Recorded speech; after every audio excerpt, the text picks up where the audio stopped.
Bienvenue à ceux qui nous rejoignent. On va commencer dans une petite minute, le temps que les gens arrivent tranquillement.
Alors, bonjour à toutes et à tous. Je vous propose qu'on commence progressivement le temps que les gens arrivent. Alors, bienvenue à ce webinaire autour des enjeux de la coopération interassociative dans les quartiers politiques de la ville, qu'on a souhaité lancer à l'occasion des 1 an de la charte de coopération qu'on va vous présenter à l'occasion de ce webinaire. Donc, peut-être quelques questions de modération avant de commencer. Vous voyez dans la barre que vous avez dans le webinaire, vous avez un onglet Q&R, donc questions-réponses, et un onglet commentaires, discussion. Donc, on vous invite à poser vos questions tout au long du webinaire dans la barre questions-réponses. Des temps dédiés à la réponse à vos questions seront présents tout au long de ce webinaire. Donc, n'hésitez pas à poser vos questions tout au long du webinaire.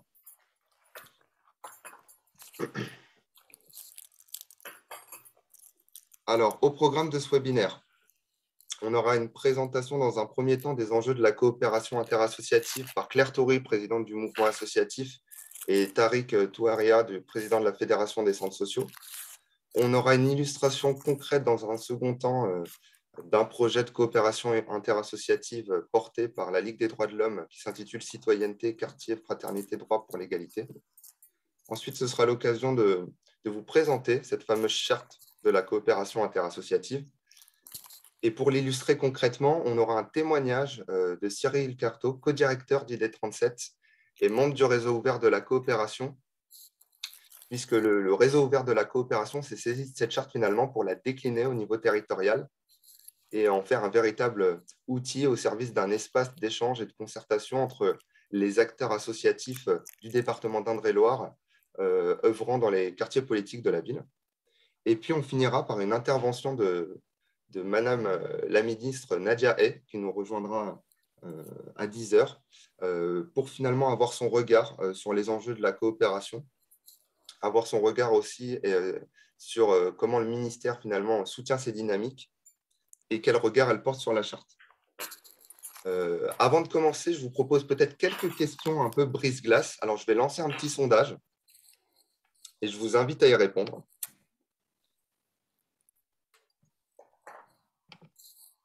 Alors, on a une première petite question sur finalement qui êtes-vous? Est-ce que vous êtes une tête de réseau associatif, un acteur associatif local, une collectivité locale, l'État, au niveau national ou déconcentré, ou un autre type d'acteur? On se laisse une petite minute pour y répondre.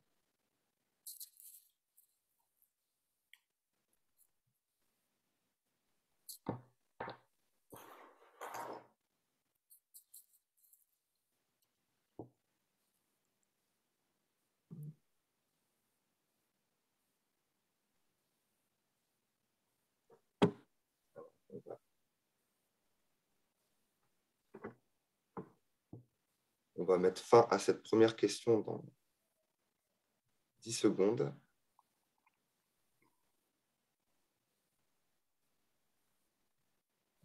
Hop là. Alors, comme vous pouvez le voir sur votre écran, ce matin, on a une majorité d'acteurs associatifs locaux pour 49% d'entre vous, suivis de têtes de réseau associatifs pour 21%, des acteurs des collectivités locales pour 13%, 11% pour autres, tout type d'autres acteurs, et enfin 6% d'acteurs côté service de l'État, donc au niveau national ou déconcentré. Donc ça vous donne un petit panel représentatif des acteurs présents ce matin. Alors je vais lancer une deuxième question.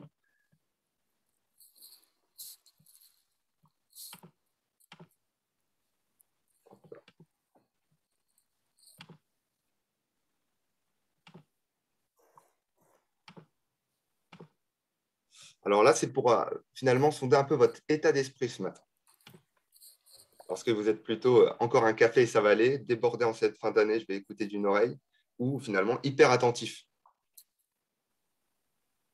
Ça nous permettra de donner le ton adéquat pour nos interventions. Donc ça, pareil, on va se laisser quelques petites secondes.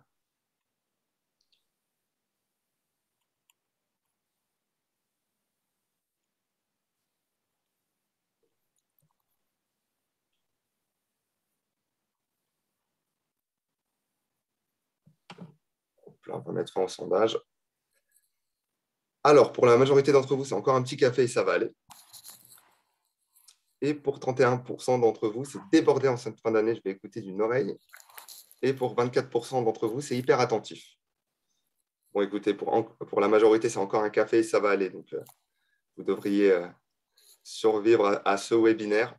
Donc, on essaiera de mettre le ton, de parler distinctement et assez fort pour que vous puissiez être attentif à l'ensemble des propos des intervenants. Je vais partager rapidement une dernière question. Et puis après, on va commencer.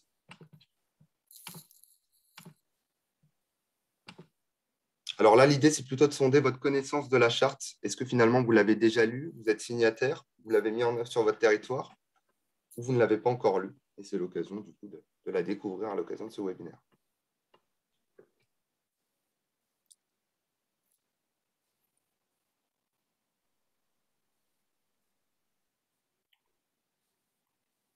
Alors là, pareil, on se laisse quelques petites secondes.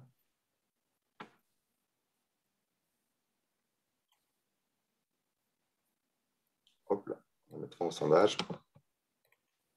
Voilà. Donc, pour une majorité d'entre vous, vous ne connaissez pas la charte, vous n'avez pas encore eu l'occasion de la découvrir. Bah, écoutez, vous êtes au bon endroit pour en prendre connaissance et finalement aussi avoir des témoignages d'acteurs sur la manière dont celle-ci peut vivre sur les territoires. Vous êtes au bon endroit. Pour 21% d'entre vous, vous l'avez déjà lu. Pour 4% d'entre vous, vous êtes signataire. Et puis, on a 0% d'entre vous qui l'ont mis en œuvre sur votre territoire. Donc, écoutez, vous aurez l'occasion de découvrir tout ça à l'occasion de ce webinaire.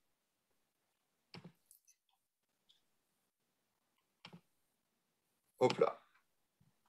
Alors, on vous invite également à indiquer dans l'espace discussion, finalement, selon vous, à quoi fait écho la coopération interassociative, donc avec un ou quelques mots-clés. Juliette, ma collègue, restera dans l'onglet discussion et finalement, on fera un nuage de mots qu'on vous présentera à l'occasion de ce webinaire. Donc, n'hésitez pas à y réfléchir et à indiquer pour vous à quoi fait écho finalement la coopération interassociative et à l'indiquer dans l'espace discussion. Donc, sans plus tarder, je vais laisser maintenant la parole à Claire Toury, présidente du mouvement associatif, et à Tariq Touaria, président de la Fédération des centres sociaux, pour nous présenter finalement, introduire ce webinaire et nous présenter les enjeux de la coopération interassociative et vous partager aussi finalement le collectif qui est à l'initiative de ce travail et notamment de la charte. Donc, Claire Toury, je vous laisse la parole pour introduire ce webinaire. Merci Mehdi. Bonjour à toutes et à tous, vous m'entendez bien, c'est bon? Très bien. Ok, super. Alors du coup, bonjour, donc, je suis Claire Toury, je préside le mouvement associatif depuis quelques mois maintenant. En deux mots, hein, le mouvement associatif, c'est l'organisation qui rassemble, fédère environ une association sur deux en France. C'est la tête de réseau des têtes de réseau, c'est l'organisation qui représente le monde associatif auprès des pouvoirs publics et qui accompagne les dynamiques d'engagement, qui favorise la rencontre interassociative, qui favorise la rencontre entre les coordinations sectorielles. Donc voilà, donc on est une association nationale avec une implantation territoriale puisqu'on est présent dans 13 régions, alors 12 régions métropolitaines mais aussi à La Réunion. Donc j'ai vu que quelqu'un était à La Réunion, donc on est implanté un petit peu partout.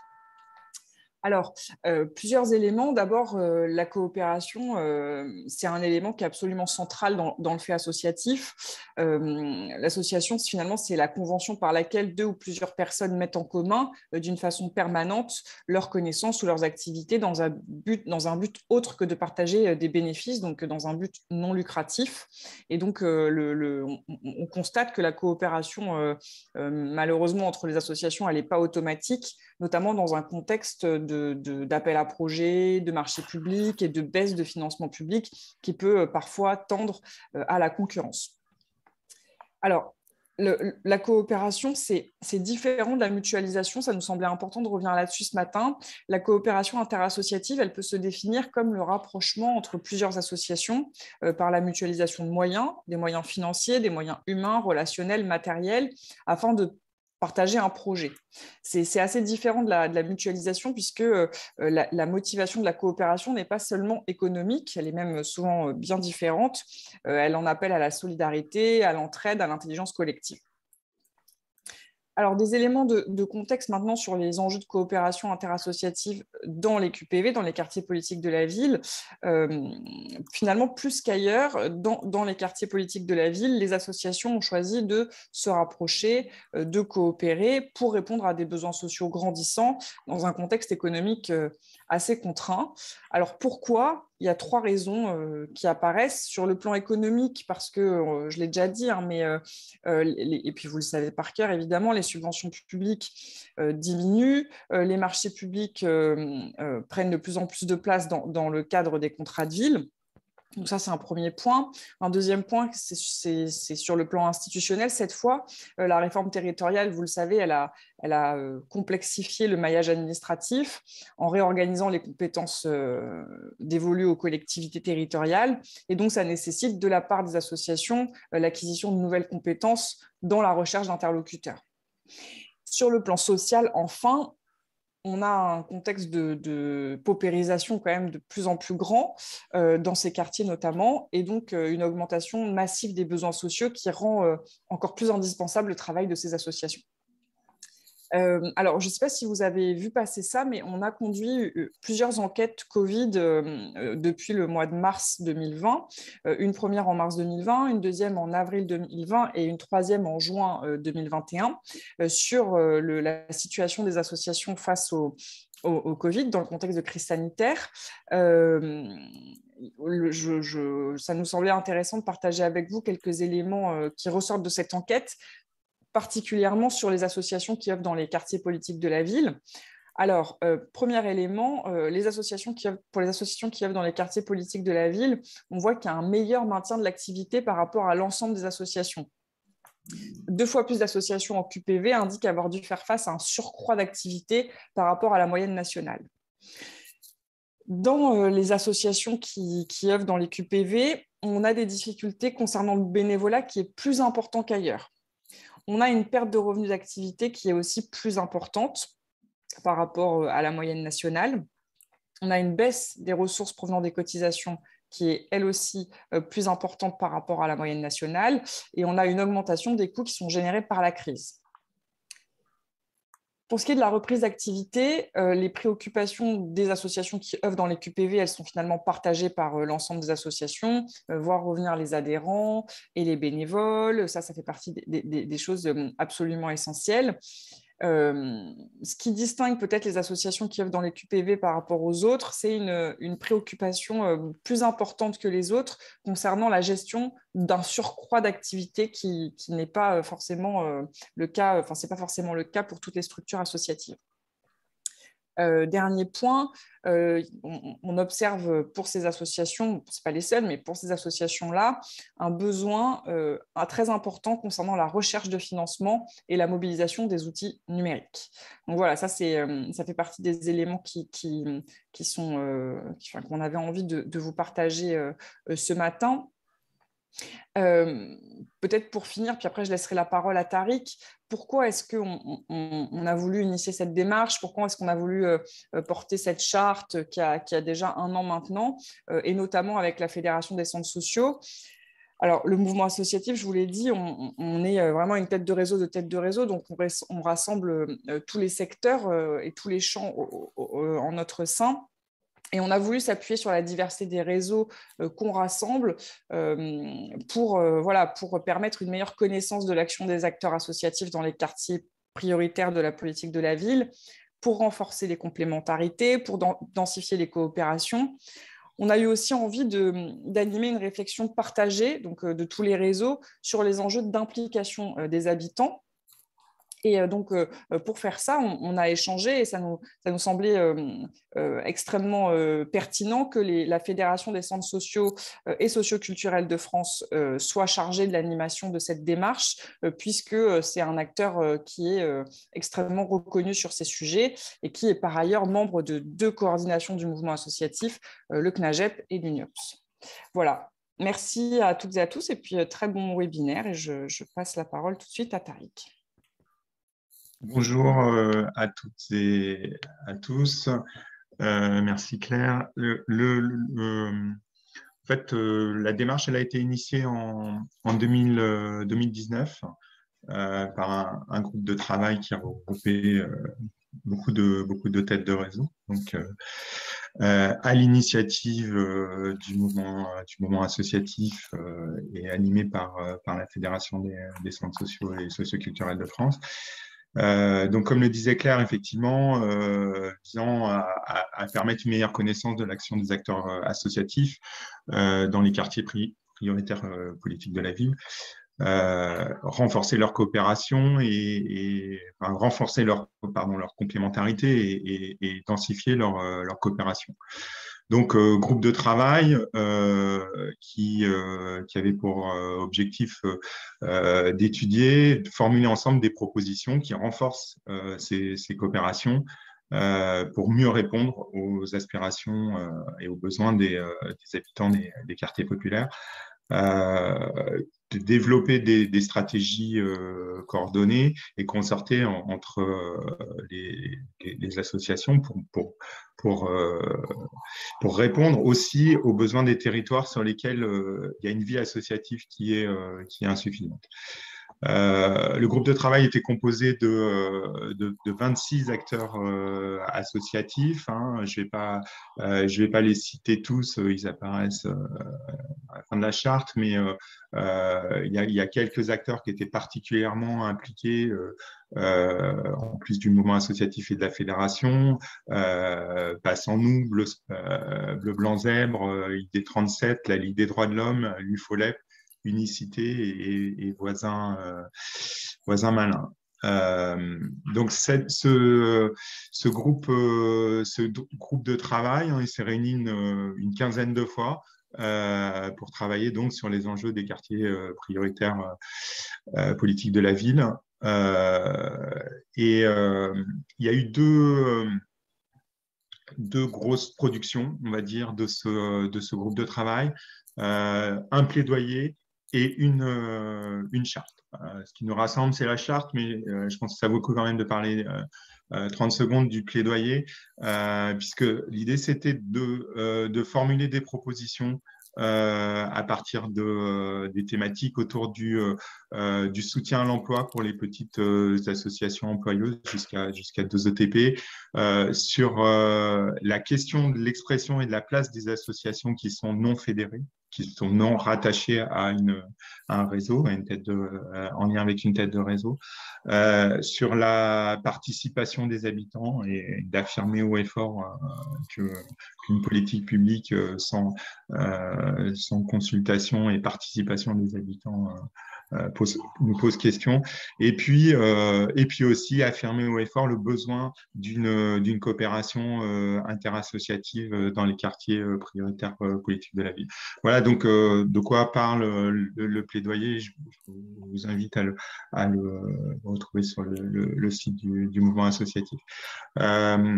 Et puis donc deuxième production, la charte, la fameuse charte dont on parle aujourd'hui, une charte éthique en matière de coopération dans les quartiers prioritaires de la politique de la ville, où les participants ont affirmé le rôle et les valeurs qui guident les associations sur les quartiers populaires. En gros, les associations s'engagent aussi à s'accorder pour développer des projets pour le territoire et en s'appuyant sur un principe de co-construction avec les habitants et un dialogue entre acteurs associatifs. Et puis aussi développer d'autres formes de rapports avec les pouvoirs publics. Alors pourquoi cette charte? Claire l'a un peu posée, donc je ne vais pas revenir en détail dessus, mais c'est vrai qu'un contexte marqué par une baisse régulière des aides publiques, une marchandisation croissante des actions, sur certains territoires des situations de clientélisme, une mise en concurrence du fait de cette baisse et principalement du fait des baisses des financements, des situations de concurrence entre les associations et avec parfois aussi ici avec le secteur lucratif. Donc voilà pour le contexte.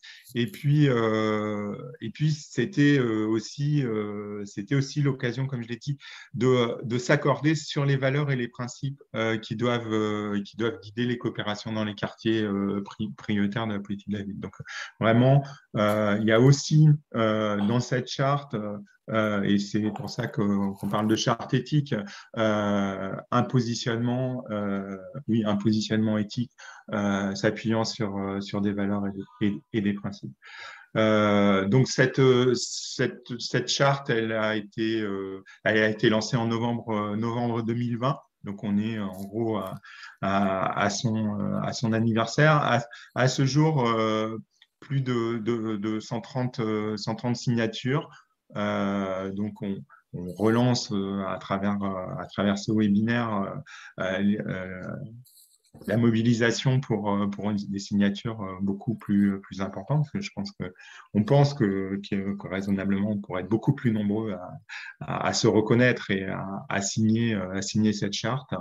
Et puis l'année prochaine, faire un bilan des signatures, des signataires, et analyser aussi, puisqu'on en parlera tout à l'heure, il y a aussi l'idée de décliner la charte localement, et on fournit tous les outils pour le faire.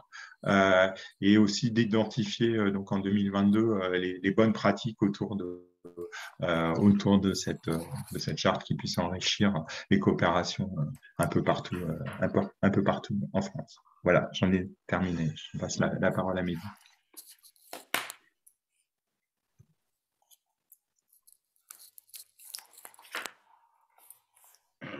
Mehdi, ton micro est coupé. Merci Juliette. Merci à vous deux pour cette introduction. Alors sans plus tarder, pour illustrer concrètement finalement les bienfaits de la coopération interassociative, je vais laisser la parole à Jean-François Mignard, qui est président d'honneur de la section toulousaine de la Ligue des droits de l'homme, et qui va nous présenter un projet initié par la Ligue des droits de l'homme qui s'intitule Projet citoyenneté quartier fraternité droit pour l'égalité. Donc sans plus tarder, Jean-François, je vous laisse la parole pour présenter. Merci beaucoup. J'espère qu'on m'entend. Oui. Très bien. Oui, c'est bon? D'accord, ok. Donc oui, je vais donc essayer de faire faire l'exploit en 5 minutes de présenter ce projet pour illustrer. Donc, je suis membre de la Ligue des droits de l'homme, donc j'ai été le secrétaire général aussi, donc je vais en parler à la fois localement, à partir de ce qu'on a pu faire sur Toulouse, mais aussi nationalement.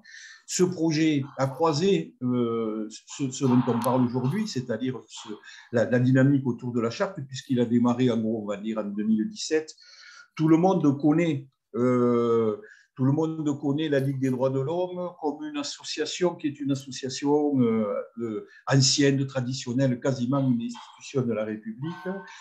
Une vieille dame un peu empesée et que souvent nous on considère comme un petit peu indigne au sens de elle jette un peu tout ce cadre-là qui l'enferme. Donc on a le constat qu'on a, c'est parti d'un constat, ce projet-là, c'est qu'à la fois nous étions très peu représentatifs comme bon nombre d'associations instituées de la réalité des gens, on va dire dans les quartiers populaires. Mais ça, bon, c'est le cas de bon nombre du secteur associatif en France, mais aussi, sur le chose aussi inquiétante, c'était le fait qu'on a pu constater l'éloignement qui pouvait exister entre les populations, on va dire comme ça, des quartiers populaires, et l'idée d'avoir des droits. Voilà, comme si les gens les plus touchés par les inégalités et les discriminations étaient des gens qui ne s'autorisaient pas forcément à faire appel à se résigner à un certain nombre de choses. On a constaté ça quand on a rencontré les gens à l'occasion d'actions qu'on développait autour des questions de discrimination, de traitement inégalitaire. Voilà. Donc, on s'est dit qu'il va falloir faire quelque chose et jouer un rôle de ce point de vue-là, puisque nous appelons quand même l'Association pour la défense des droits de l'homme et des citoyens, et que pour nous, les droits n'existent que dans la mesure où il y a une citoyenneté qui les porte, c'est-à-dire un engagement des citoyennes et des citoyens individuellement et collectivement pour les défendre. Sinon, les droits, ça se perd très, très vite. Voilà. Donc, on s'est dit, on va rencontrer des associations de quartier, pour le dire comme ça, et on va mobiliser les réseaux qu'on peut avoir les uns et les autres à l'échelle de la nation, puisqu'on est une des caractéristiques de cette association, la Ligue des droits de l'homme, c'est d'avoir une réalité d'implantation locale. Donc, on a lancé une dynamique de rencontre entre notre vieille association qui est là pour défendre ou promouvoir les droits, jouer cette fonction de vigie de la République depuis 1898, et puis le bouillonnement associatif qu'il peut y avoir sur les quartiers. Et donc, on a, avec des idées de base, qui étaient quelques principes de base, qui est le principe, d'empowerment, de capacitation, comme disaient les Québécois, c'est-à-dire qui colle très bien, nous, à notre idée de ce que c'est que la citoyenneté, c'est-à-dire que les gens s'emparent eux-mêmes des problématiques auxquelles ils sont confrontés.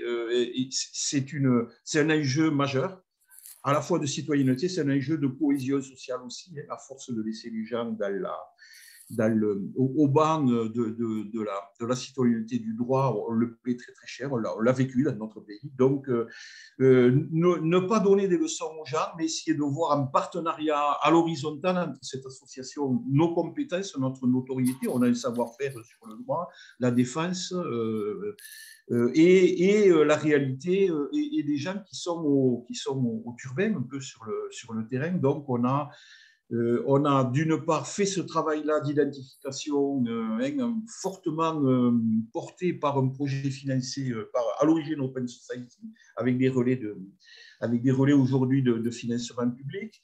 Et donc, on a de manière assez pragmatique, on a lancé des actions qui sont des actions dans lesquelles on est venu en appui des acteurs de terrain à partir de formations, notamment sur des questions qui sont des questions de discrimination. C'est l'entrée qu'on avait prise et qui nous paraissait la plus urgente dans les années 2017. On se rend compte d'ailleurs aujourd'hui qu'on va élargir certainement les choses au-delà des questions de discrimination, tant la question de l'accès au droit se pose de manière multiforme dans les quartiers populaires. Et donc, on a, suivant les endroits et les opportunités, par exemple, travaillé à Montpellier avec l'association des mamans du quartier du Petit Bar autour de la question de la discrimination au milieu scolaire. On a travaillé dans le 18e avec une association qui s'appelle SOS Casamance sur des questions de conflits dans l'espace public, hein, d'appropriation de l'espace public et de cohabitation entre les jeunes, la police, les habitants. Voyez, on a accompagné une association dans un travail qu'elle fait sur un quartier autour de la question de discrimination à partir de capsules vidéo qu'elle faisait en direction des habitants.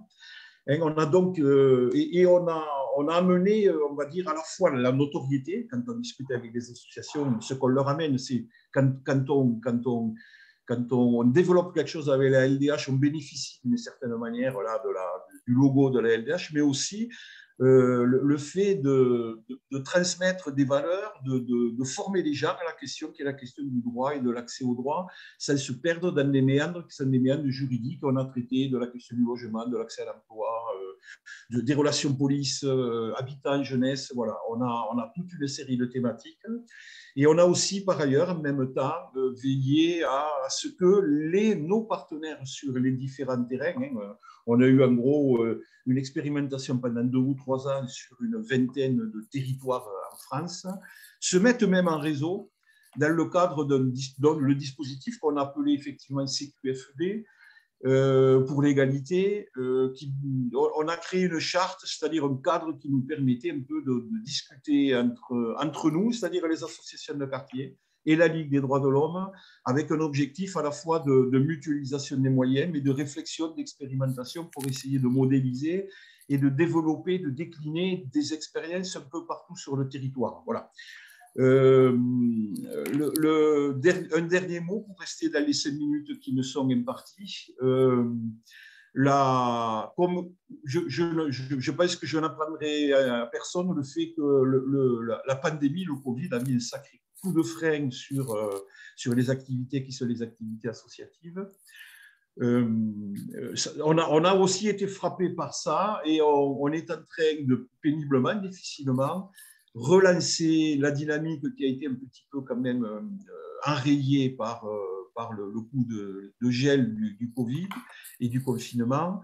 Le constat qu'on peut faire peut-être aussi, c'est que cette question, elle est à la fois vécue comme cruciale par un certain nombre d'acteurs de terrain, c'est-à-dire le fait de recréer des dynamiques de citoyenneté dans des territoires qui sont des territoires mis un peu au banc de la République.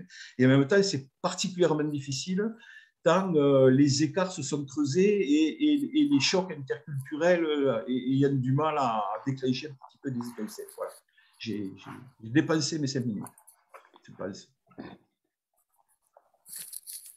Alors, merci Jean-François pour ton intervention qui illustre bien les bienfaits de la coopération au sein des quartiers populaires. Alors, sans plus tarder, je vais laisser ma collègue Juliette partager son écran qui a recensé un petit peu les commentaires que vous avez pu poser dans le chat et qui font écho à la coopération interassociative, donc qui présentent un petit peu le nuage de mots finalement associés. Donc, Juliette, je te laisse la main. Hop. Alors, voilà ce que ça donne du coup sur les personnes qui ont joué le jeu du coup de répondre dans le petit onglet discussion. Donc, on voit qu'il y a plusieurs mots qui ressortent. Il y a la notion de partage qui revient de manière assez forte. Il y a la question de mutualisation, du coup, un peu plus de pragmatisme. Voilà, la question collective. Donc, en fait, c'était beaucoup lié avec les questions d'intelligence, mais mon petit outil, il ne comprend pas quand il y a 2 mots, donc il les a détachés. C'est pareil, la notion de co-construction aussi. Et puis, enfin, après, on a d'autres mots qui reviennent sur un autre registre, donc la question du lobbying, du pouvoir, de la force, du coup cette notion de ensemble, du coup le collectif pèse davantage. Voilà, on vous l'enverra à l'ensemble des participants à la suite du webinaire. J'en profite juste pour une petite question de modération. Je vois qu'il y a des gens qui lèvent la main, donc en fait on est dans un format webinaire, donc vous ne pouvez pas prendre la parole. Et en fait le moyen de dialoguer, c'est de nous envoyer vos questions par l'onglet justement Q et R qui permettent après de traiter les questions quand il y aura un temps d'échange avec les intervenants. Je pourrai les dire du coup aux différents intervenants auxquels vous voulez vous adresser.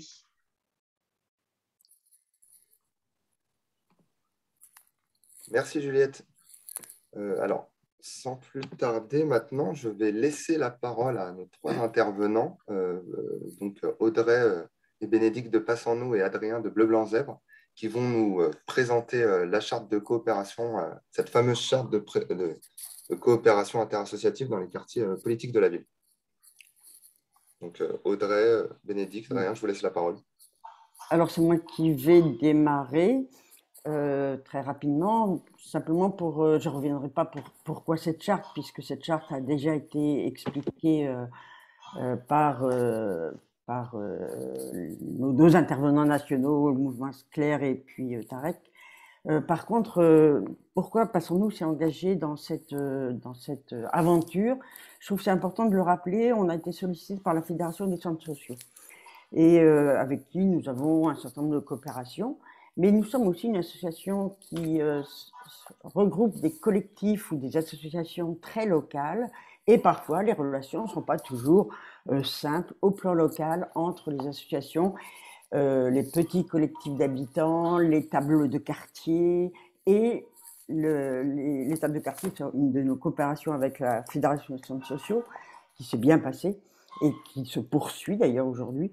Mais pour nous, il nous paraissait particulièrement important de favoriser à la fois la participation des habitants au niveau local, une participation des habitants qui ne peut pas se faire, j'allais dire, sous la coupe ou sous l'encadrement des grandes associations.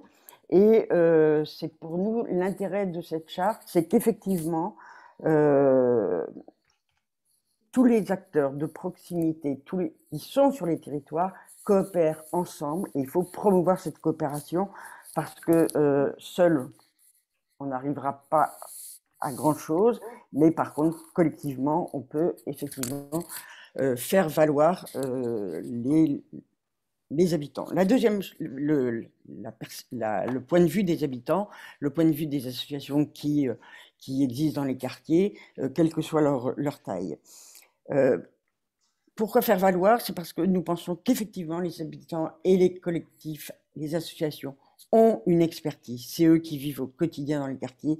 Ils ont vraiment une expertise et qu'il est important qu'elle soit entendue, qu'elle soit non seulement entendue, mais écoutée et prise en compte.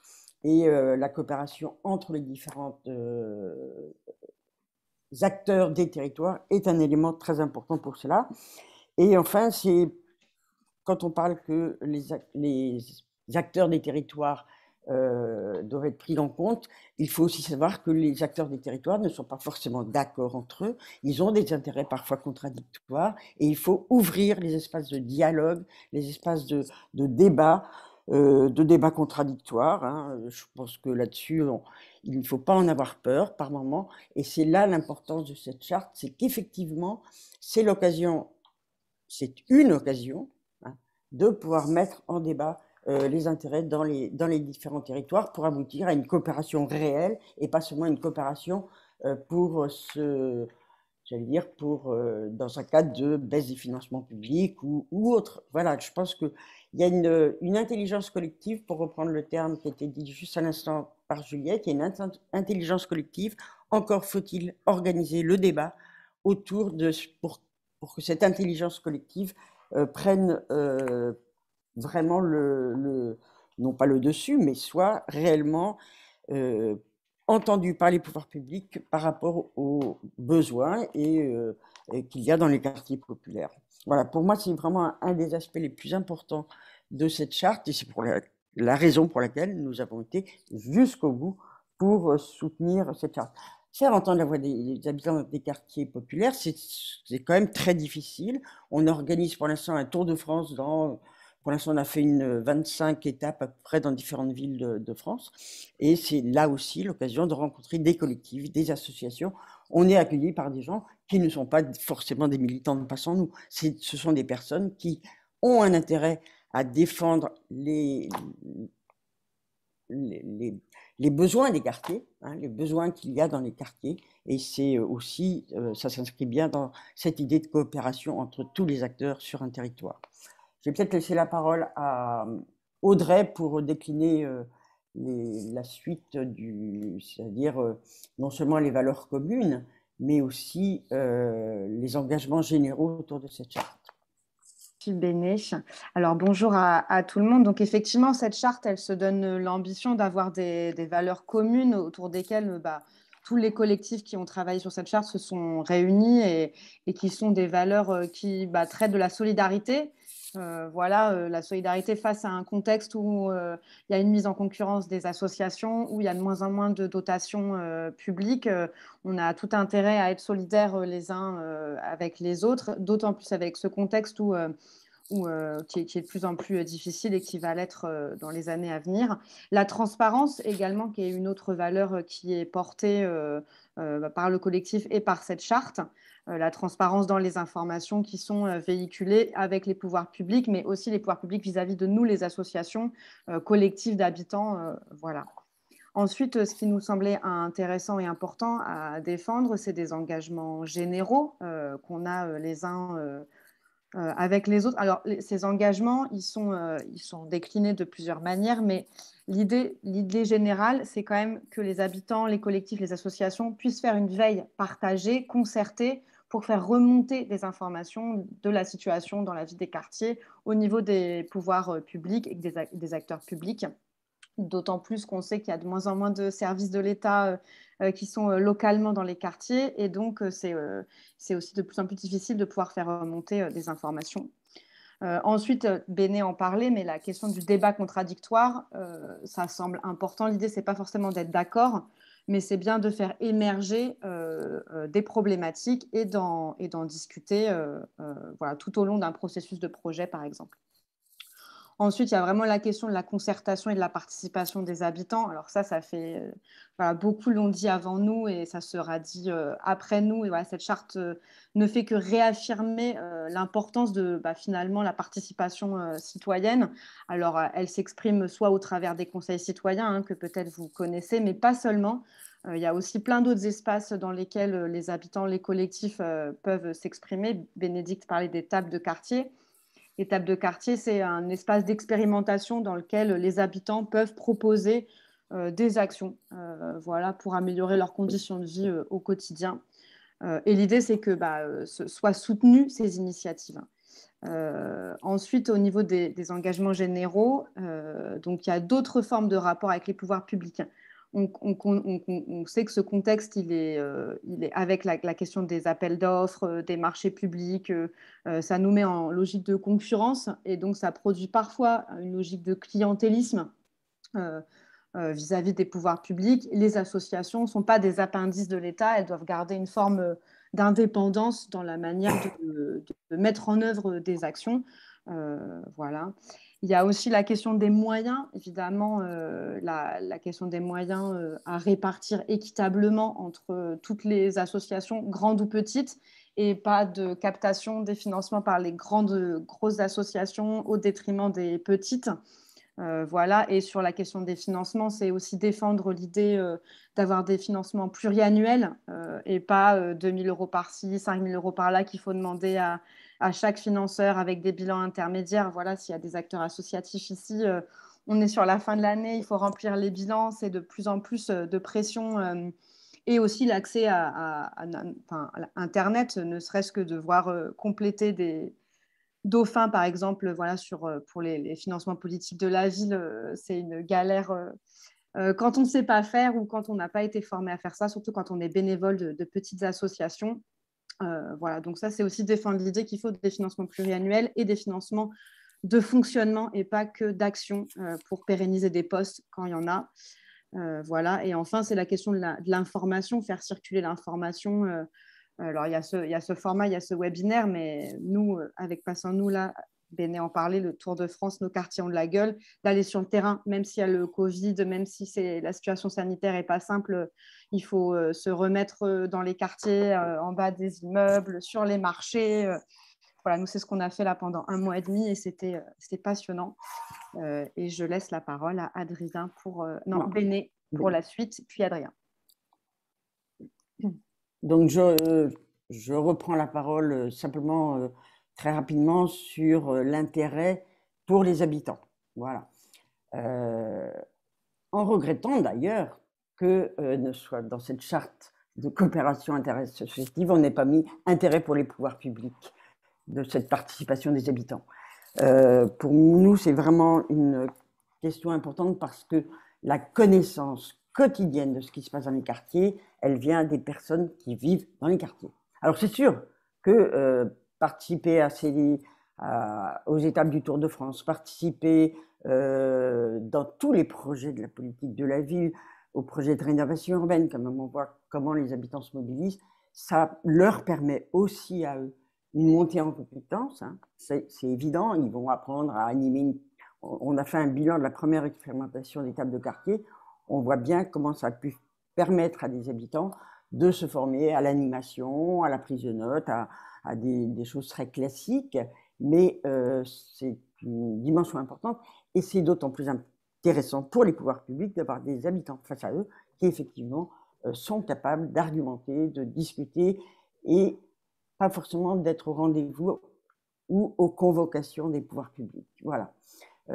Et je trouve que c'est une dimension importante pour les pouvoirs publics, c'est une dimension importante pour les centres sociaux, c'est une dimension importante pour l'ensemble des acteurs qui interviennent sur les quartiers et c'est une vraie complémentarité avec les acteurs qui sont plus, je dirais, installés, entre guillemets, dans les quartiers. Un seul exemple, Melun, une rénovation urbaine où les habitants n'ont pas été consultés. Ils se sont organisés avec des collectifs habitants, avec les amicales de locataires, et de fait, ils ont réussi à faire évoluer de manière significative le projet de rénovation urbaine sur lequel, finalement, la municipalité a décidé qu'il n'y aurait pas de démolition. Et donc, ils en sont à la dernière étape, c'est on veut une réhabilitation, une vraie réhabilitation.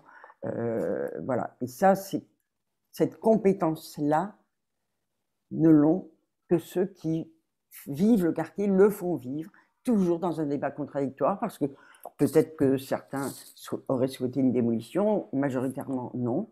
Mais voilà, on ne dit pas que chaque habitant a la vérité, c'est quelque chose qui doit se mettre en débat, et c'est particulièrement important, et notamment avec les pouvoirs publics. Adrien, je te laisse la parole. Ouais, merci Bénédicte et bonjour à tous. Donc là, j'enchaîne moi sur l'intérêt effectivement pour les associations et pour les territoires. Ça va largement faire écho à ce que disaient Audrey et Bénédicte auparavant. Mais simplement de rappeler que cette charte, en fait, on l'envisage aussi, on l'a réfléchi, on l'a construite aussi comme un outil en fait pour appuyer aussi les coopérations entre associations, mais des coopérations qui soient, et c'est important de le rappeler, volontaires, qui partent d'une envie et qui ne partent pas d'une contrainte imposée souvent par des cadres de demande de financement, d'appel à projet, ainsi de suite. Et que cette coopération-là pour les associations, elle est extrêmement importante parce que justement, c'est des gages de pérennité aussi pour les actions qu'elle porte, c'est des gages de complémentarité parce que Bénédicte et Audrey le rappelaient aussi tout à l'heure, hein. Enfin, voilà, c'est qu'on vient croiser aussi des expertises, on vient croiser des regards, on vient croiser des compétences, qu'elles soient professionnelles ou qu'elles soient d'expertise d'usage. Là, c'est celle des habitants pour le coup. Et que ces espaces de dialogue et d'échange entre habitants et associations dont parlait Audrey tout à l'heure, ils sont extrêmement importants. En fait, c'est des espaces dans lesquels on prendrait en compte les contraintes des bénévoles, des habitants qui vivent le quartier, qui vivent ces quartiers et qui ont clairement leur mot à dire là-dessus. Le soutien justement d'actions coportées par des associations, de la part de ces habitants, de la part de ces bénévoles. Et leur implication, leur pleine implication dans ces projets, c'est un gage de pérennité, c'est un gage d'inscription dans le temps et d'enracinement du projet dans le quartier. Donc là, ici, c'est aussi de rappeler que ces enjeux-là de coportage, ils passent par des éléments assez essentiels finalement, assez socles là-dedans. C'est des diagnostics qui soient partagés, c'est des veilles qui soient partagées également sur les besoins du territoire, c'est partir des besoins du territoire pour pouvoir faire émerger justement et construire sur le long terme des réponses qui soient les plus adaptées possibles. Et l'intérêt pour les territoires derrière, il est assez évident finalement une fois qu'on a dit ça, c'est de dire que on a une action sur le territoire qui est beaucoup plus partagée. On a une cohérence aussi dans les actions et dans les interventions des uns et des autres, où on n'est plus chacun dans son couloir de course, mais on est vraiment à partager aussi des ressources, à partager des connaissances du quartier, partager des expertises qui font que voilà, le croisement de tout ça permet justement d'affiner un petit peu les réponses qu'on peut apporter aux besoins qui sont identifiés et de soutenir beaucoup mieux les habitants et l'ensemble des acteurs sur le quartier, de mettre toute cette connaissance-là au service d'une collectivité, au service d'une instance qui coordonne le contrat de ville. Ça permet aussi justement d'enrichir ces professionnels. Et cette charte aussi, elle s'appuie sur quelque chose d'assez fondamental, qui est aussi la confiance entre ces acteurs-là, en fait, entre des acteurs institutionnels plutôt professionnels et des associations, des collectifs d'habitants, des bénévoles, voilà, de pouvoir aussi mettre en commun toutes ces informations-là, ce dialogue-là. Il doit s'appuyer sur de la confiance et de l'horizontalité aussi dans la prise de parole et dans la capacité à faire entendre justement des besoins et des envies pour son quartier. Et donc là, ici, on a justement cette dynamique de développement local qu'on veut aussi revisiter, qu'on veut réactiver aussi de manière très collective avec cette charte. Et là-dessus, voilà, c'est peut-être un mot très rapidement sur pourquoi Bleu Blanc Zèbre dans cette aventure-là. C'est qu'effectivement, hein, on se retrouve complètement dans ces enjeux-là. Nous, on a aussi voilà, cette recherche de complémentarité dans nos actions entre sphères voilà, de collectivité, entre associations, avec des habitants. On recherche aussi dans nos actions les implications des habitants, particulièrement dans la politique de la ville, où on a aussi coporté avec la Fédération des centres sociaux et les régies de quartier notamment, une expérimentation là, sur 3 ans au service des coopérations dans les quartiers, en rappelant que l'animation de ces processus de coopération, ça prend du temps, ça prend de l'énergie et que tout cela, il faut aussi le reconnaître. Et parce qu'on se retrouve complètement dans cette charte et dans le plaidoyer qui est adossé. Tariq en rappelait quelques éléments tout à l'heure. De dire qu'à travers cette charte-là et à travers sa signature, les associations prennent des engagements qui sont très forts en faveur de la coopération et de la façon dont on laisse une place, dont on donne une place aux habitants des quartiers. Et une fois qu'on a dit ça, c'est aussi de rappeler que l'État et les collectivités ont aussi un rôle à jouer et que seules les associations ne peuvent pas faire ce boulot-là, qu'il faut aussi que l'État et les collectivités prennent leur part dans ce travail-là, et ça nous semblait extrêmement important, nous, Bleu Blanc Zèbre, de pouvoir se joindre à ce travail-là. Peut-être un mot sur le kit de déclinaison du coup de la charte, puisqu'une fois qu'on a rappelé tous ces valeurs, ces engagements, on a aussi un kit de déclinaison pratique de la charte, puisque l'enjeu, c'est à la fois de signer cette charte, mais aussi de la faire vivre dans les quartiers. Donc déjà de rappeler que toutes les fédérations, structures qui ont participé à l'élaboration de la charte, elles sont aussi disponibles pour pouvoir appuyer la déclinaison et la manière dont on la fait vivre concrètement sur les territoires. De dire que ce kit de déclinaison, il y a une partie très simplement qui rappelle les engagements, l'utilité pour les territoires, les associations, ainsi de suite, de cette charte-là.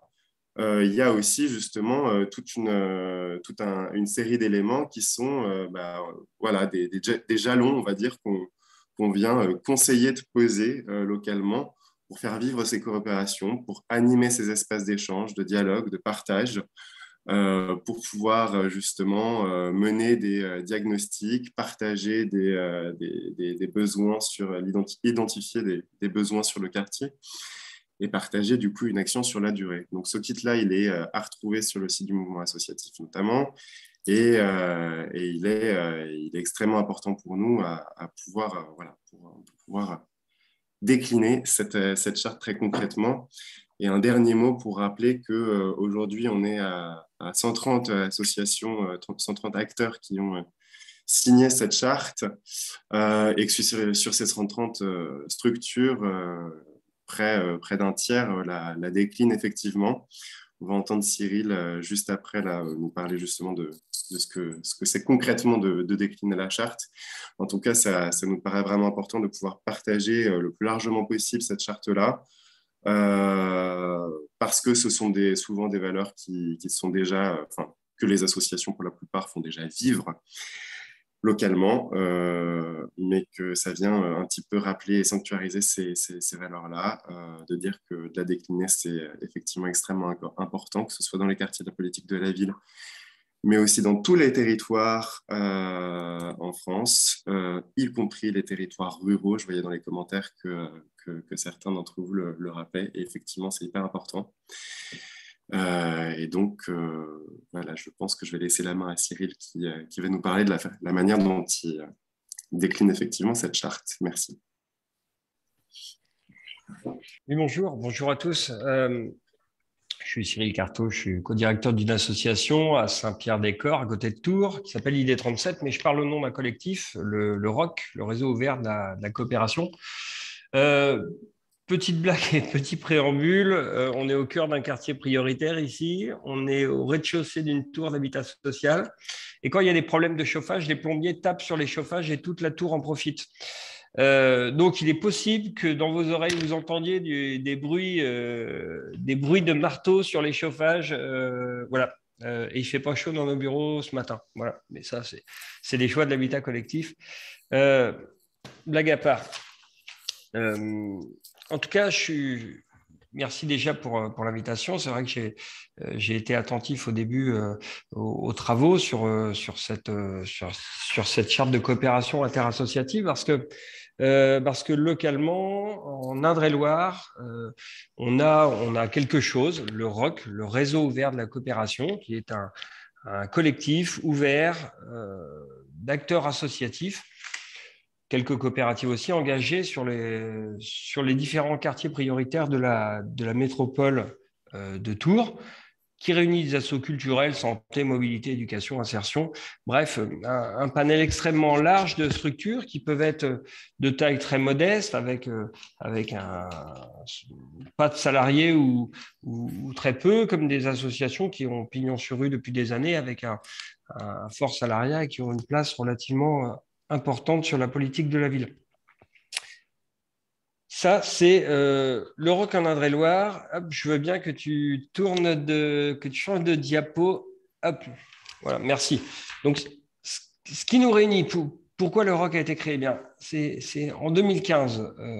On a eu l'intuition des porteurs associatifs, des administrateurs et des salariés ont eu l'intuition qu'il fallait mieux coopérer sur les quartiers. Ça tombe bien. Et pour mieux coopérer, on s'est dit qu'il y avait trois niveaux de réflexion à mettre en place. Et donc, on a structuré ce réseau de telle façon. Il y avait d'abord un niveau d'interconnaissance et d'échange d'informations.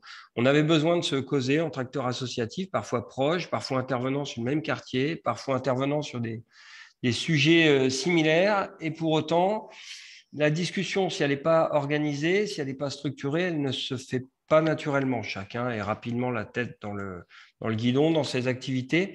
Il nous a paru extrêmement important dès le départ d'avoir un lieu où on puisse se connaître, se reconnaître et s'exprimer.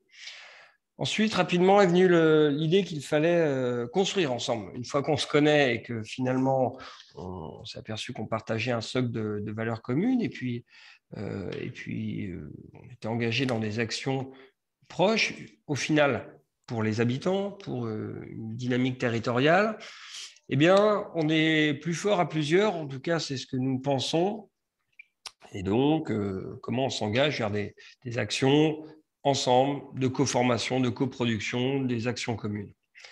Puis, il y a un troisième niveau qui est sans doute plus politique et stratégique, c'est de dire, une fois qu'on travaille ensemble, une fois qu'on construit ensemble, on est capable de porter une parole ensemble, une parole certes politique, mais une parole pour les habitants, une parole construite avec les habitants et une parole qui peut, et là on revient presque à l'essence de la politique de la ville, mais c'est-à-dire que les associations sont des acteurs qui détiennent une expertise et qui peuvent participer pleinement au développement du territoire et participer pleinement au développement de la politique de la ville sur les quartiers.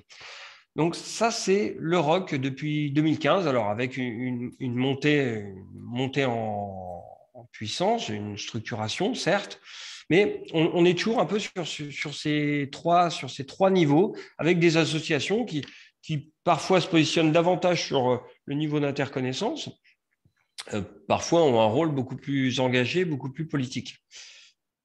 Tu peux tourner la diapo, s'il te plaît ?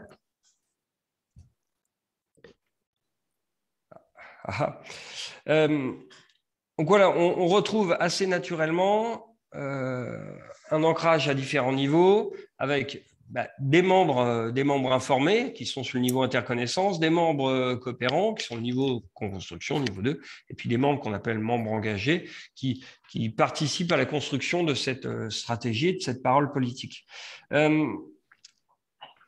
Alors, évidemment, ce sont des associations locales. Vous ne connaissez sans doute pas tous les noms, mais ce qu'on peut noter quand même, c'est la présence des conseils citoyens qui sont globalement présents sur ce niveau informé, qui participent aux échanges, qui sont porteurs de beaucoup d'informations et beaucoup d'initiatives locales. Et puis surtout, sur les membres engagés ou même coopérants, on va retrouver beaucoup de centres sociaux de la métropole qui sont particulièrement représentés localement. Merci pour changer la diapo, s'il te plaît. Alors, là, c'est vraiment à titre d'exemple pour vous donner à voir. C'est vrai qu'aujourd'hui, c'est à peu près 25 rencontres qui ont lieu depuis 2017. Donc, c'est du temps consacré, évidemment, pour échanger au travers de différents pilotages. C'est une cinquantaine d'organisations, d'associations qui sont passées au travers le ROC. Alors, je dis passées parce qu'avec des niveaux d'implication variables, vous voyez bien qu'on est sur une logique de réseau ouvert. Bien sûr, il y a des piliers, presque, des associations qui participent à l'animation de ce réseau. Mais aujourd'hui, il y a une forme d'identification conséquente sur l'espace métropolitain. Pour vous donner à voir un petit peu en termes de calendrier, ces dernières années, certes, Covid, ça a chamboulé. Néanmoins, dès 2019, on a participé à ce groupe de travail avec le mouvement associatif en tant qu'expérimentation locale, et c'est toujours pour ça que je suis présent aujourd'hui, pour vous présenter comment on s'empare de ces questions de coopération. Notre première action commune interquartier date de 2019, où réellement, il y a eu des échanges entre quartiers, des actions portées à l'échelle métropolitaine. À noter qu'on a participé en tant que ROC, en tant que réseau non formalisé par des statuts, en tout cas ce réseau ouvert, à la participation de l'évaluation à mi-parcours du contrat de ville. On a été audité pour apporter nos éléments et notre expertise.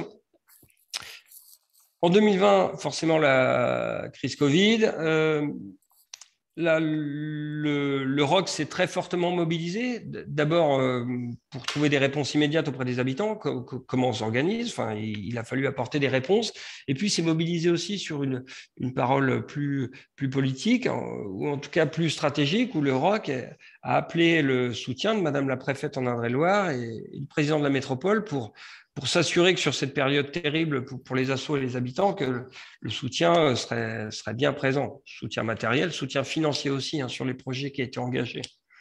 Ce qui a tout à fait été entendu.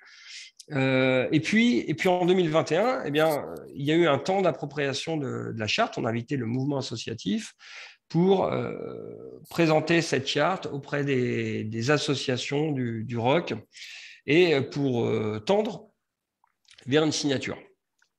Changement de diapo, s'il vous plaît.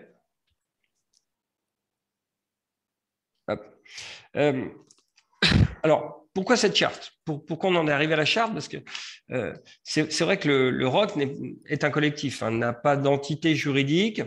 Et donc, vous voyez, sur un système ouvert, il y a des associations qui participent, mais c'est vrai que nous étions à un moment où il y avait besoin d'un document un peu socle qui nous réunit. Précisément, la charte de coopération interassociative, c'est venu conforter et formaliser nos engagements. On s'est assez bien retrouvés sur des thématiques telles que la solidarité, la transparence, la concertation, la répartition des moyens, la lutte contre le clientélisme. Vous me direz, c'est difficile d'être contre, mais pour autant, ça nous apparaissait comme un élément important et qui nous réunissait. On s'est bien retrouvés sur ce socle de valeurs. En interne, ça a eu donc un effet intéressant, c'est que ça a été un document socle qui nous réunit. Et aujourd'hui, c'est vrai que les nouveaux acteurs qui passent par le ROC, eh bien, on s'assure qu'ils adhèrent à cette charte qui nous ressemble. En externe, elle inscrit aussi notre action sur un cadre beaucoup plus large en termes de lisibilité et de légitimité, notamment auprès des partenaires publics, parce que c'est vrai que le ROC a pu ou peut parfois apparaître comme quelque chose de diffus par son caractère ouvert qui est présent, comment vous travaillez, quelle légitimité vous avez à porter une parole politique. Et pour autant, le fait de brandir cette charte et de montrer que les assos en sont signataires, ça nous assure en tout cas un relais et de montrer qu'on n'est pas seul dans notre coin, mais on est bien relié à des dynamiques nationales et que finalement les préoccupations qui nous traversent en Indre-et-Loire, sur la métropole, finalement sont partagées par d'autres organisations. Une autre d'apo, voilà. Alors, pour 2022, quid de la suite de la charte? Alors, déjà, on a volonté de poursuivre nos actions sur la métropole, et ça, chaque association est active sur ses projets individuels, mais le ROC, en tant que collectif, continue ses travaux de recherche, de réflexion et de construction commune d'une parole. Et donc, on continue à faire vivre cette charte, à impliquer de nouveaux membres, ça fait partie de nos engagements collectifs. Et puis, derrière tout ça, on a pour engagement, pour volonté de participer à l'évaluation du contrat de ville, mais aussi à la construction de ce nouveau contrat de ville. C'est-à-dire que si on considère que les associations détiennent une expertise, si elles considèrent qu'elles sont capables de porter une parole et de construire avec les pouvoirs publics et avec les habitants, alors légitimement se pose la question de comment on participe à la construction du contrat de ville. J'ai mis un petit mais souligné, il y a quand même des difficultés, hein, toujours des difficultés en termes de modèle économique. Aujourd'hui, le ROC n'a pas de modèle économique, c'est au bon vouloir des associations qui s'engagent. Et c'est vrai que vous voyez que depuis 2015, des associations sont fortement engagées, certaines se mettent un peu en retrait lorsque les résultats ne sont pas à la hauteur des investissements. Et donc, un projet qui est parfois non financé par le secteur associatif, le militantisme permet de tenir, mais en termes de priorité, le projet du ROC peut parfois s'effacer au profit d'autres actions. Ça, c'est la limite d'un projet qui est non financé. Ça assure liberté, mais ça ne garantit pas une forme de pérennité. Et puis, c'est vrai qu'il y a donc de fait une forme de turnover, d'épuisement, et que l'enjeu pour nous est grand de, en permanence, réaffirmer cette place associative. On a créé un espace de débat entre associations. Une charte nous unit, la charte de coopération interassociative, c'est bien.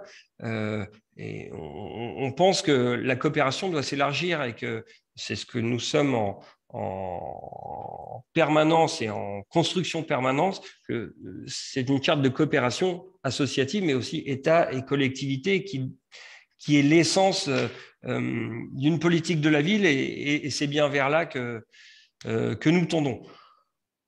Je m'arrête là. C'était un bref, une illustration en tout cas de comment en Indre-et-Loire on s'est approprié cette idée de charte qui arrivait à point nommé à un moment où le ROC avait besoin de se structurer. Et pour nous, ça a été vraiment on s'en est emparé. Ça a été l'occasion était belle. Merci à tous. Je serai à votre disposition si vous avez des questions. Merci beaucoup. Alors, moi, sans plus tarder, je vais tout de suite accueillir la ministre, Madame Nadia Hay, donc, qui est ministre déléguée auprès de la ministre de la Cohésion des territoires et des relations avec les collectivités territoriales, particulièrement chargée de la ville. Donc, Madame la ministre, je ne sais pas si vous m'entendez, mais si c'est le cas, vous avez la parole. Et puis ensuite, on aura un temps de questions-réponses animé par Juliette. Bonjour, Madame Toury, je vous entends très bien. Je suis ravie d'être parmi vous et d'assister à ce webinaire. Et évidemment, le mouvement associatif connaît particulièrement mon attachement à cette charte que je ne cesse d'ailleurs de promouvoir auprès des acteurs associatifs que je rencontre sur le terrain. Donc, vraiment ravie d'être parmi vous ce matin. L'occasion aussi pour moi, Madame Toury, de vous féliciter pour votre élection à la tête du mouvement associatif. J'avais rencontré votre prédécesseur et on s'est tout de suite entendu sur beaucoup de sujets. Donc, je ne doute pas que cela se poursuivra avec vous. Et donc, l'occasion aussi, peut-être ce matin, de saluer l'engagement des bénévoles, parce que je rappelle que dimanche, c'était donc la journée du bénévolat et du volontariat.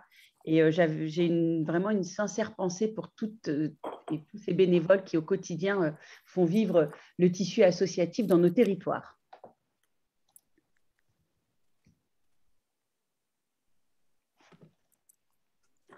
Alors, merci beaucoup, Madame la ministre, pour votre introduction. Ce qu'on vous propose maintenant, si ça vous convient, c'est finalement aussi d'avoir votre regard sur les enjeux de la coopération dans les quartiers prioritaires de la politique de la ville. Comment finalement le ministère réfléchit ou encourage ces dynamiques et quel regard portez-vous sur cette charte éthique de coopération interassociative? Donc voilà, on vous propose de... Est-ce que vous m'entendez? Très bien. Très bien. Bon. Alors peut-être d'abord effectivement vous rappeler, selon moi, hein, évidemment, les enjeux de la coopération dans les quartiers. Moi, je pense très sincèrement que le sens de l'histoire, c'est de faire ensemble, c'est de mutualiser les moyens, les ressources, mais aussi les idées sur un territoire pour être plus fort. Toucher le plus grand nombre d'habitants des quartiers, gagner aussi en efficience et monter en compétences, qu'on soit petit ou gros. Faire seul, je crois très sincèrement que ça n'a plus de sens. La crise a été, je crois, révélateur de l'utilité des cadres de coopération et dans des territoires où ça a été mis en place, ça fonctionne. Il faut évidemment pour cela s'entendre sur qui fait quoi, comment, avec quels moyens ces coopérations interassociatives peuvent voir le jour. Et ça fonctionne, mais cela n'a pas été simple, tant les acteurs associatifs ont été habitués, voire confortés dans une position qui est de faire chacun de leur côté. Il n'y a pas ce réflexe, de mon point de vue et de ce que je constate, il n'y avait pas un réflexe de travailler ensemble. Et avec la crise, c'est de plus en plus le cas et il faut l'encourager et il faut aller beaucoup plus loin. Il y a, mais ça depuis tout temps, une crainte légitime peut-être, grande en tout cas, que lorsqu'on est acteur associatif de proximité avec peu de moyens, mais avec beaucoup d'idées, eh bien, il y a une crainte de s'allier avec des acteurs plus importants, plus structurés, mais parfois, ou même, j'allais dire presque souvent, moins ancrés dans les territoires. Et donc, cette crainte de perdre son ADN et de faire finalement ce qu'on sait faire, c'est-à-dire au plus près des habitants, avec une spécificité dans l'action qui est vraiment d'agir parfois dans le détail. Donc, pour moi, l'enjeu de la coopération dans ces quartiers, eh bien, c'est de renforcer ces liens, c'est de pouvoir mettre en place des projets, des actions en commun. Et quand on le fait, ça marche. Je vois par exemple plus récemment, mais ça s'est vu dans Quartier d'été, ça s'est vu aussi dans les différents fonds des quartiers solidaires, mais plus récemment dans le fonds Gilets Roses que j'ai lancé pour les femmes des quartiers, eh bien, il y a une volonté de faire ensemble, de travailler ensemble, que les collectifs qui sont nés de manière assez spontanée travaillent avec des réseaux associatifs peut-être un peu plus ancrés, sous différentes tailles d'ailleurs, petites ou grandes. Ce n'est plus forcément la question. Et là, je pense qu'il y a une évolution qu'il faut évidemment encourager et accompagner. Et pour cela, eh bien, nous mettons évidemment des moyens financiers en place et nous essayons aussi de réfléchir à la meilleure façon de les sanctuariser selon les cibles, faciliter les appels à projets, aller dans la simplification administrative, en tout cas tout ce qui permet d'accompagner au mieux les actions associatives. Et de l'autre côté, pour les associations, eh bien, nous les incitons à coopérer entre elles pour aller justement solliciter ces financements pour déployer des projets avec de plus forts impact social. Donc, voilà ce que nous essayons de faire et d'impulser. Je crois aussi que cette charte interassociative va permettre de mutualiser davantage les moyens et les ressources, de faciliter justement la mise en place d'actions pour apporter finalement aux habitants une meilleure offre possible, un meilleur accompagnement possible. Et donc, voilà en quelques mots les enjeux que je vois sur la coopération dans les quartiers. Je crois très sincèrement qu'il faut aussi inscrire ces démarches de coopération dans des cadres locaux de contractualisation. Je sais qu'il a été beaucoup question des contrats de ville. Je vous ai encore entendu dans la présentation qui vient de nous être faite. C'est des sujets et des enjeux qui vont être portés dans le cadre de la réflexion des contrats de ville. Évidemment, vous y êtes totalement associés et conviés à participer sur cette réflexion. D'ailleurs, le mouvement associatif sera auditionné. Il y a certains d'entre vous qui sont présents dans cette visio qui sont même membres de cette commission. Donc, évidemment que le mouvement associatif sera auditionné parce qu'il est important aujourd'hui de faire porter cette parole associative dans le cadre de ces contrats de ville qui veulent être finalement discutés entre les collectivités locales et l'État. Je pense qu'il y a la place justement à toutes celles et ceux qui font vivre aussi ce contrat de ville dans les territoires, à commencer par le mouvement associatif, mais également les acteurs économiques, enfin voilà, tous ceux qui font la vie de la cité avec un C majuscule seront évidemment conviés à y participer. Merci beaucoup, Madame la ministre, d'avoir pris le temps de dire quelques mots ce matin dans le cadre de ce webinaire qui célèbre donc du coup les 1 an de cette charte. Donc, c'est quand même un moment assez important. Voilà, vraiment merci beaucoup pour vos propos, pour votre intervention. Je crois qu'il est temps de passer aux questions. Et donc, je laisse Juliette prendre la main. Merci Claire. Donc, il nous reste un petit quart d'heure à passer ensemble. Je vais regrouper toutes les questions que j'ai eues voilà, un peu par ordre d'idée en disant à qui elles s'adressent. Comme ça, vous avez le temps de préparer un peu la réponse que vous voulez faire. Et puis, je vais vous demander du coup de faire des interventions assez courtes pour qu'on ait le temps d'écouter tout le monde.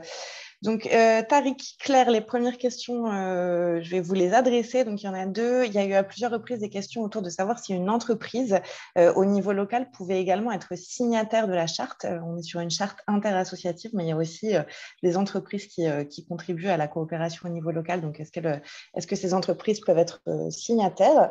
Et puis après, il y a aussi une question autour de l'argent. Donc, est-ce qu'il y a un fonds de dotation qui peut se monter une fois qu'on a signé la charte? Dans le même ordre d'idée, il y a quelqu'un qui demande mais comment on fait aussi pour pouvoir peut-être demander des subventions en tant que signataire au niveau local quand on a un petit groupe de signataires, parce que du coup on n'est pas forcément dans une structure associative juridique formée après au niveau local. Cyril, peut-être une question pour toi sur comment on accompagne, enfin, qui fait le tiers en fait, dans ces processus de coopération, donc qui lance finalement cette dynamique, qui la coordonne, qui la modère si besoin. Voilà, donc peut-être au regard de ton expérience que tu puisses nous faire un retour là-dessus et puis peut-être de manière plus générale.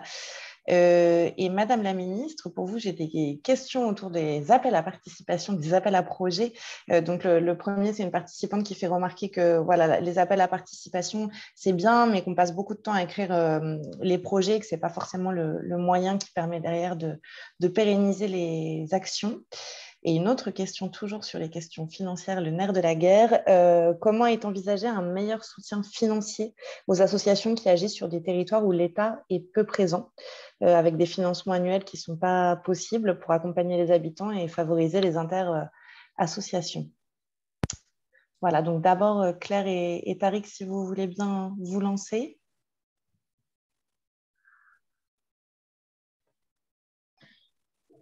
Sur la question des entreprises, j'avoue de pas avoir de position de principe. Enfin, c'est vrai que la charte, elle a été pensée pour être interassociative par essence. Après, c'est vrai que localement, il peut y avoir des entreprises qui se reconnaissent dans l'esprit et dans la forme de cette charte. Donc après, c'est vraiment... je pense qu'à ce moment-là, c'est plus dans un cadre qui n'est pas le cadre national, qui est la déclinaison locale et des adaptations qu'un niveau national. Mais là, je parle vraiment sous couvert des autres acteurs et porteurs de cette charte, parce que j'ai pas d'avis. Après, je ne sais plus l'autre. Je suis désolé. C'est la question du fonds de dotation. Enfin, comment est-ce qu'on peut après, du coup... Alors, effectivement, après, il y a une vraie question qui est comment on porte au mieux l'interassociatif et notamment les moyens que ça nécessite, les moyens humains de portage. Et là, c'est vrai qu'il y a un sujet de fond. Il peut y avoir dans certains cas une structure un peu plus grosse, type centre social, qui peut contribuer à porter une partie de cet interassociatif, mais ce n'est pas toujours la bonne forme.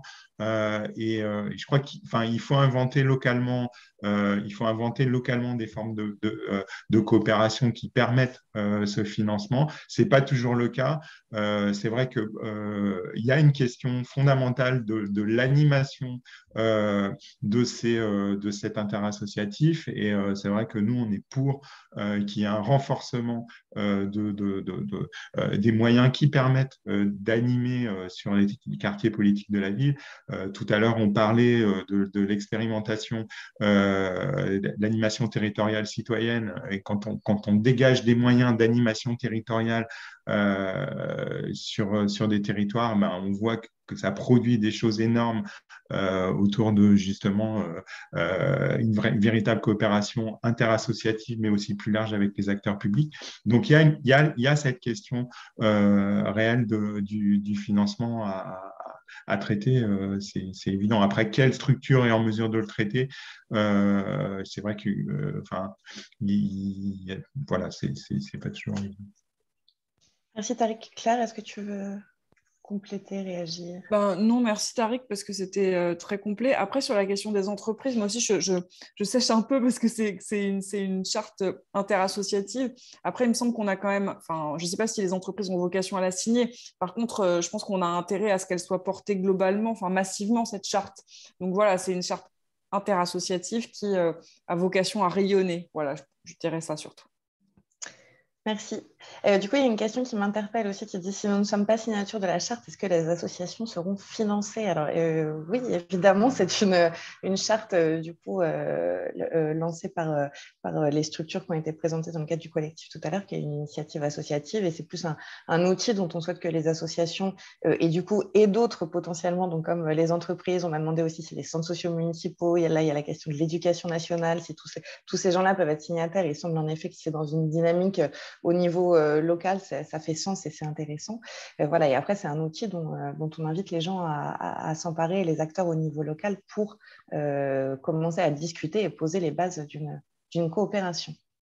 Cyril, je te laisse réagir sur la question, la question du tiers dans les processus de coopération. Oui, vous avez raison.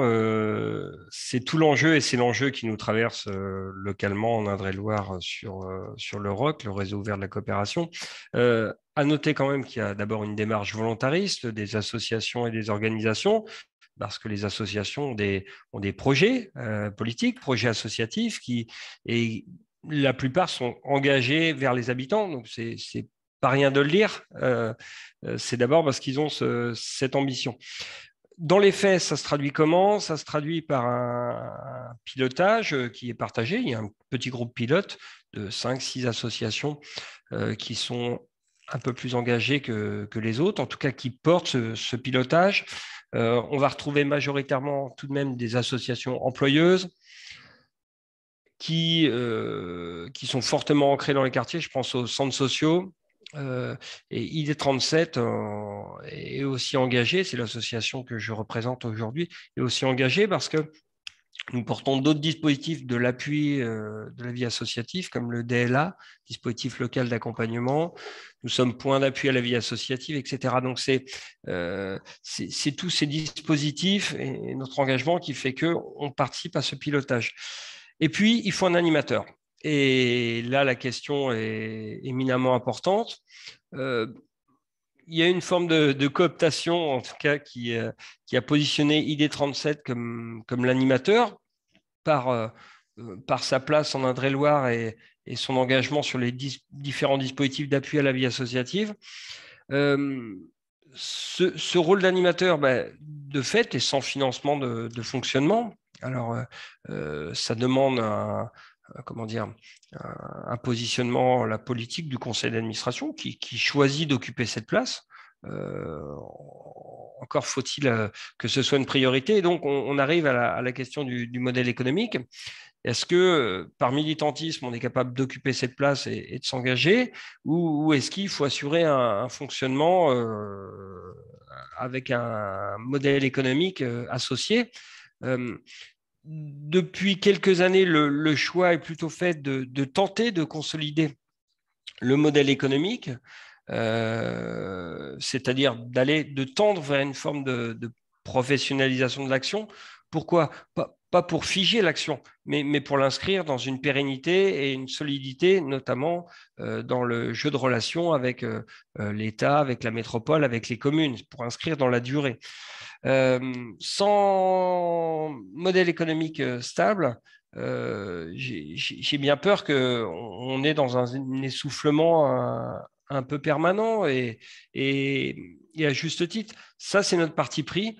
Donc, tout l'enjeu pour nous va être de consolider cette action et on considère que la consolider avec un modèle économique associé, c'est ce qui permettra, et j'en suis convaincu, de démultiplier la parole associative et de pouvoir être le relais des habitants dans la construction des contrats de ville. Et puis, c'est ce qui permettra aussi d'avoir, je pense, une légitimité, une identification un petit peu différente de la part des pouvoirs publics. Et en gros, d'être perçu comme un interlocuteur qui peut participer à la construction des futurs programmes. Nous, on est convaincus, mais maintenant, les habitudes ont la peau dure dans le fonctionnement et les rouages institutionnels. Et donc, certes, c'est redonner une forme de pouvoir d'agir aux associations. C'est pas écrit, c'est pas gravé dans le marbre, mais vous avez raison, ça se construit localement. On peut le porter nationalement, c'est ce que tente de faire la charte, mais évidemment, c'est un jeu de relations à créer, à nouer pour pour que ça fonctionne, quoi. Donc, Merci, c'est une bataille de tous les instants. Merci Cyril, merci beaucoup. Madame la ministre, du coup, je vous laisse la parole sur les deux questions que j'avais mentionnées autour des appels à participation, des appels à projets, sur comment on fait pour pérenniser et le temps que ça prend aux structures. Et puis aussi, du coup, il y avait une question autour de quel soutien pour les associations dans les territoires où l'État est peu présent. Voilà, je vous laisse réagir et puis après, on conclura le webinaire. Merci beaucoup. Alors, effectivement, on est parti de ce constat-là sur la fragilité des subventions qui étaient accordées aux associations, parce que chaque année, il fallait faire des demandes de subventions, et encore ça pour celles qui sont le plus averties et donc qui pouvaient justement aller chercher des appels à projets. Puis après, il y a toutes les autres qui ne sont pas équipées pour faire des appels à projets ou qui ne disposent pas suffisamment de ressources humaines pour aller répondre à tous les appels à projets. Donc, on est parti de ce constat-là et de là, on a justement travaillé sur la façon dont on pouvait faciliter la vie des associations. Et donc, on a mis en œuvre à l'échelle des quartiers d'été une expérimentation, après qui s'est poursuivie sur d'autres fonds et qui va prendre la même forme pour les gilets roses, en simplifiant la démarche de sollicitation de subventions. C'est-à-dire que pour aller solliciter des fonds quartiers d'été, plutôt que d'aller sur la plateforme Dauphin et de faire la demande de subvention, on est passé par un CERFA de 3 feuillets à remplir, renvoyer à la préfecture pour avoir l'accord de la subvention. Et une fois l'accord obtenu, l'association était invitée à se rendre sur la plateforme pour remplir le dossier d'un point de vue administratif. Donc, on a fonctionné par l'envers, c'est-à-dire on s'est attaché d'abord à donner l'accord sur la subvention avant de faire les démarches administratives sur la plateforme Dauphin. Et on sait parfois à quel point ça mouline, à quel point ça met du temps, mais d'abord sécuriser le financement de l'action. Évidemment que ça mérite d'être encore simplifié d'avant. Et pour ça, on est en train d'y travailler justement pour essayer de simplifier au maximum la démarche pour les années à venir. Mais en tout cas, ça, c'est déjà une petite révolution pour beaucoup d'associations qui ont été informés justement de la possibilité d'aller chercher des financements à travers les formulaires qu'ils ont pu obtenir auprès de leur préfecture. Ensuite, une deuxième décision qui a été prise et qui sera mise en œuvre dès le 1er janvier 2022, c'est de sanctuariser dans les financements qui sont délégués aux préfectures, donc le fameux BOP 147, le budget politique de la ville qui permet à l'État d'intervenir sur les territoires. J'ai demandé à ce que 20 millions d'euros soient sanctuarisés aux associations de proximité. C'est-à-dire que jusque-là, c'est celui qui maîtrise mieux l'informatique et les appels à projets qui pouvaient prétendre au financement. Et les petites associations, en tout cas celles de proximité qui n'ont que des bénévoles, finalement se retrouvent avec des miettes ou parfois pas de financement parce que tout a été raflé par celles qui sont passées avant cela. Donc moi, j'ai décidé de sanctuariser 20 millions d'euros aux associations de proximité et de mettre en œuvre une pluriannualité des financements. C'est-à-dire que vous sollicitez un financement, vous engagez derrière un projet, une action, et on vous sécurise 3 ans de financement pour pouvoir la mettre en œuvre ou pour pouvoir mettre en œuvre plusieurs actions sur une durée de 3 ans. Donc ça sera valable dès le 1er janvier 2022, une sanctuarisation des budgets et la possibilité de mettre en place des financements pluriannuels. Et c'est déjà, je crois, quelque chose d'attendu du milieu associatif. Ils attendent ça depuis des années. Eh bien, ça sera valable dès le 1er janvier 2022. Et puis, le dernier point pour accompagner justement les associations sur soit la structuration d'un modèle économique ou alors aller solliciter des financements, eh bien, nous avons mis à contribution les universités Paris Lumière, hein, qui ont une présidente qui est Fabienne Brugère, avec qui nous travaillons, pour que nous mettions à disposition des associations de proximité, mais également le mouvement associatif a été associé à la démarche, c'est justement d'aller aider les associations de proximité avec des étudiants, des universitaires qui vont pouvoir aller aider ces associations à structurer leur modèle économique, à travailler sur des appels à projets, à leur donner en quelque sorte une ingénierie. Et si vous voulez vraiment qu'on grossisse le trait sans pour autant que ça soit très, très infantilisant, loin de moi cette idée, mais juste pour vous donner une image, ça serait presque du mentorat associatif. C'est comment aujourd'hui on aide les associations de proximité à grandir, à aller chercher des financements, à aller chercher du financement public, mais aussi du financement privé. Donc voilà, c'est comment aujourd'hui on aide le mouvement associatif de proximité à se structurer. Donc ça, ce sont les premières mesures que j'ai décidées il y a quelques semaines de cela et qui vont voir le jour dès le 1er janvier 2022. Mais là aussi, on est en perpétuelle réflexion sur la meilleure façon d'intervenir et d'accompagner le tissu associatif dans les territoires, en attendant de voir ce qu'on peut faire sur la question des appels à projets, parce que simplifier les appels à projets, ça va être, je crois, c'est assez compliqué, parce que vous avez les collectivités qui font leur appel à projets, et dans les collectivités, vous avez l'échelle communale, intercommunale, départementale, donc vous avez plusieurs millefeuilles des collectivités, et puis vous avez les appels à projets État. Là aussi, pour peu qu'on soit une association qui soit dans divers secteurs ou activités, on doit faire appel à plusieurs appels à projets pour pouvoir financer des actions. On est en train de réfléchir effectivement à la meilleure façon d'accompagner, mais en attendant, les décisions que je viens de vous dire, elles seront valables dès le 1er janvier 2022. Ensuite, sur la deuxième question, alors, je pense qu'elle mérite une précision parce que quels sont les territoires où l'État est peu présent? Est-ce qu'on parle des territoires qui sont en dehors de la politique de la ville? Est-ce que c'est des territoires qui sont en politique de la ville et on estime que ce n'est pas suffisant? Je ne vois pas très bien quels territoires sont visés. Oui, c'est en effet la petite limite là sur le webinaire parce que du coup, la personne ne peut pas prendre la parole. Donc, si elle vous a entendu, elle peut réagir dans les discussions pour préciser. Sinon, je vais vous apporter peut-être une partie de la réponse sans peut-être qu'elle soit complète ou qu'elle donne satisfaction à la personne qui a posé la question. Mais l'action de l'État, là, on n'est que sur le niveau associatif.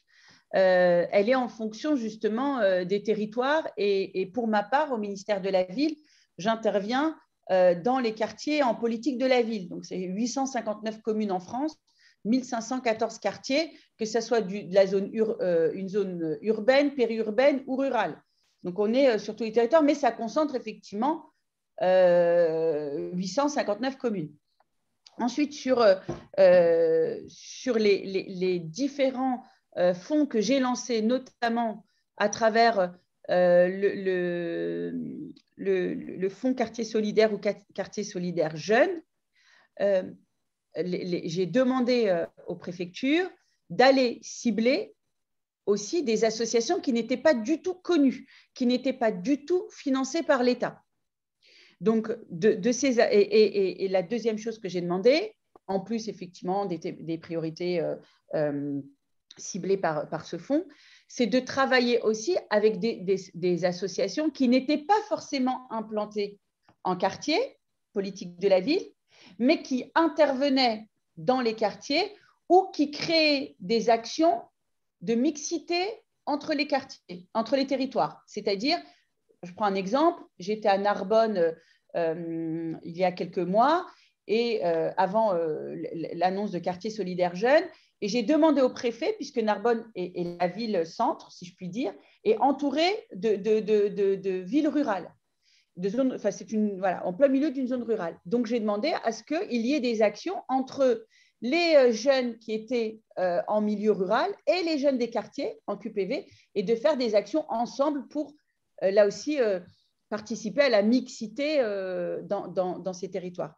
Et le retour que nous avons eu, de l'évaluation que nous avons eue du Fonds Quartier Solidaire, eh bien, ce sont 600 associations nouvelles. Donc, on a financé à peu près 3000 associations à travers ce fonds uniquement. Mais dans les 3000, 600 associations nouvelles qui n'avaient jamais été financées par l'État. Et dans ces associations, il y avait celles qui étaient en périphérie des zones QPV ou qui menaient des actions en mixité dans les territoires.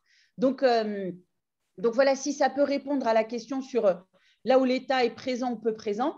En tout cas, nous, on est extrêmement présents dans les territoires QPV. Je crois vraiment qu'en termes de budgétaire, c'est assez inédit ce qui s'est vu sur ces 2 dernières années en termes de financement du tissu associatif.